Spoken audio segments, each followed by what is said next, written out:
নমস্কার বন্ধুরা, কেমন আছেন আপনারা? আমার নাম আছে সাহিল আর আপনারা দেখছেন মাই টাউন ব্লগে। চলে এসেছি নতুন একটা মিনি ব্লগ নিয়ে। তো আজকে এই মিনি ব্লগে খুবই দুঃখিত মিনি ব্লগটা, কেন কি আজকে যে আপনারা দেখেছিলেন যে আমার একটা মাছই ছিল, আমি মাছেদের ওপর যত্ন খুব কম নিচ্ছিলাম, এটা আমি মানি। কেন কি আমার এখন পরীক্ষা ছিল, তারপর অনেক কিছুই ছিল। তো ওই জন্য আমি আর কথা বলতে চাই না বন্ধুরা, যে আমার লাস্ট যে সব মাছটা ছিল, যে খুব অনেক পুরনো মাছটা, অনেক অনেক পুরনো, সবার থেকে পুরনো ওই মাছটাই ছিল। ওই মাছটাও আজকে মরে গেল। জানি না কীভাবে মরলো, ওটা পেট ফুলে গেছে বা কিছু একটা হয়েছে। হ্যাঁ, জানি না কী চলছে, অনেকদিন ধরে খাওয়া বন্ধ, 2 দিন ধরে খাওয়া বন্ধ করে দিয়েছিল। তো আজকে ঝিমাতে আপনি মরে গেল।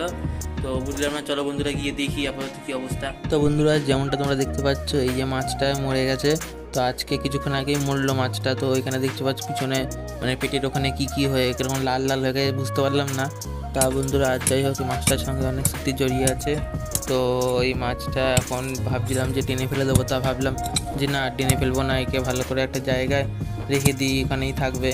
তো বন্ধুরা, মাটি খোঁড়া হয়ে গেছে, এখন এই মাছটাকে নিয়ে গিয়ে ওখানে রেখে দেবো, নিয়ে মাটিটা ঢাকা দিয়ে রাখবো, হিসাব মতন এটা একটা সমাধি বানিয়ে দিলাম বন্ধুরা। তো বন্ধুরা, এটা আমার সেকেন্ড মাছ ছিল।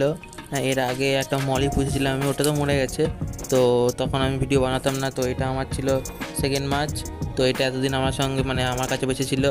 তো এর আগে বা পরে যা মাছ এনেছিলাম সব মরে গেছে। তো এইটাই আমার কাছে এতদিন বেঁচে ছিল। তো বন্ধুরা, আজকে একে বাই বাই এখানেই বলে এখানেই ভিডিওটা শেষ করলাম। তো বন্ধুরা, আজকের জন্য এইটুকু, দেখা হচ্ছে আবার নেক্সট ব্লগে।